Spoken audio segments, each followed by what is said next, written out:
morning, Roch, Managing Director of Sydney Water. Welcome to Western Sydney Leadership Dialogue's Unfiltered series. How are you? Good morning, Adam. I'm very, very well. It's a sunny morning outside. It's a perfect day. It hasn't always been sunny. We've had a fair bit of rain this week. Is that your doing? Yeah, look, it's been raining. I mean, the last few months have been absolutely terrible in terms of the drought, and then the bushfires, and then the storm that we had in January, February, and then after that COVID. So I think we've experienced a lot during the last few months. We have. And just on that, I mean, off the back of the drought and the bushfires, it seemed like a bit of a tipping point for the Australian public when it came to environmental and water policy. How has that manifested in the months following, and what's Sydney Water's role been within? Well, look, that's interesting because I mean we've seen the reaction, and I'm talking probably more about water and the impact of water on the life of the communities. But look, it's been really interesting.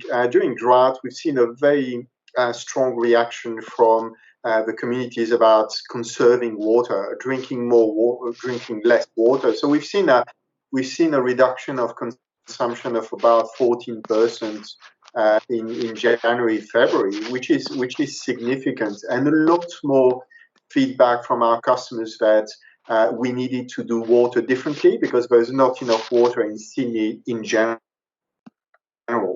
And this message has been consistent for some years now, but it was very much reinforced during the drought.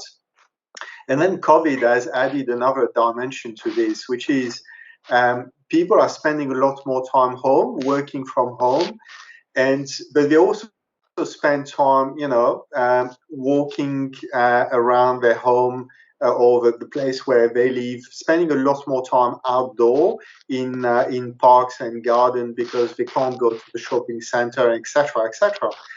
And so we've seen a lot more, I guess, awareness that the environment is really critical, and actually water is one of the critical enabler for the right environment. And when you think about water, it's water for trees, water for canopy, water for amenities for the public. And then you start linking the two, and then that's really a very, very strong message that water should not be seen as just drinking water and wastewater, but we need really to think about the integrated water cycle and how it plays in the urban landscape today.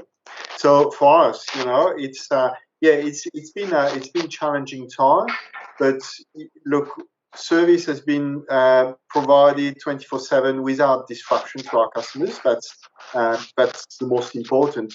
But we've also seen this very, very strong message that our customers want us to think about water differently. It's a good point, the do water differently message. It's one that you've been pushing and Sydney Water's been pushing for some time now. And when it comes to sort of embedding that message across the different policy areas, like you're saying, having it considered as part of a broader remit around planning, around transport, all of those other key issues, are we getting closer to that becoming a reality? Are we seeing the role and need of water in that planning cycle being more deeply embedded across different areas and different sectors? The short answer is yes. It's changing, it's moving, and that's good. That's really encouraging to see that. There is a lot happening, and it's both probably in the existing Sydney and Western Sydney, but Western Sydney is really a catalyst in terms of creating this new way of thinking and doing water.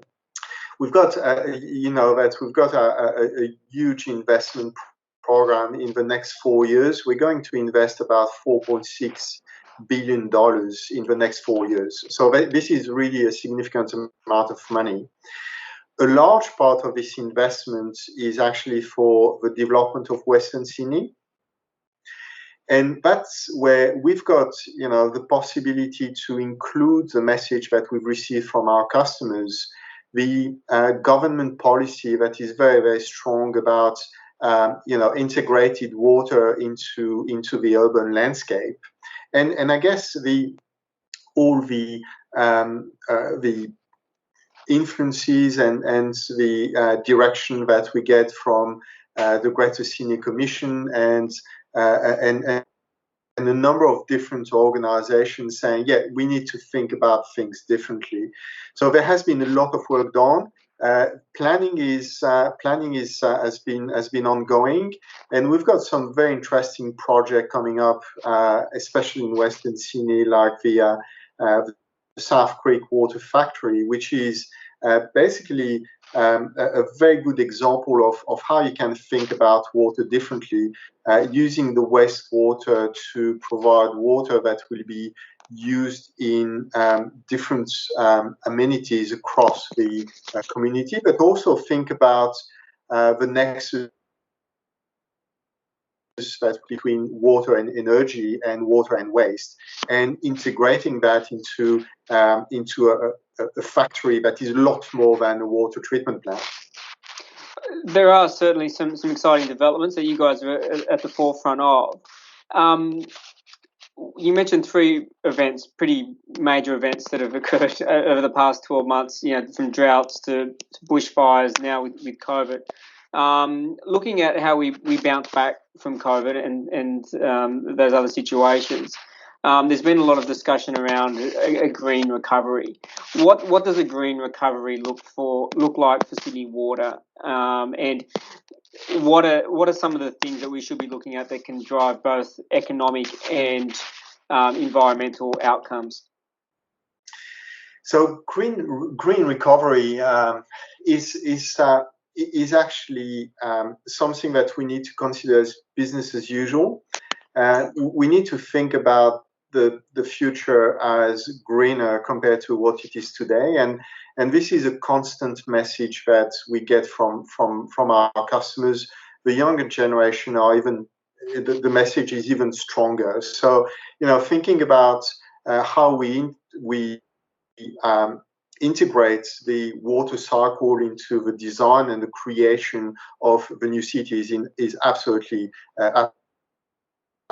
If you think about Sydney and the development of the city, we know that in a few years' time, we'll get to something like 8 million people. We know that in a few years' time, there will be 1.5 million more people in Western Sydney. The amount of water that we've got is limited because the rain is what we get, and the climate is changing. So think about the combination of increasing population, climate change, the sort of temperature simply that we get in Western Sydney. When we think about not very long ago, we had places in Western Sydney with 50 degrees during summer. That's it's not livable. It's not a livable. It's not an environment where people can really thrive.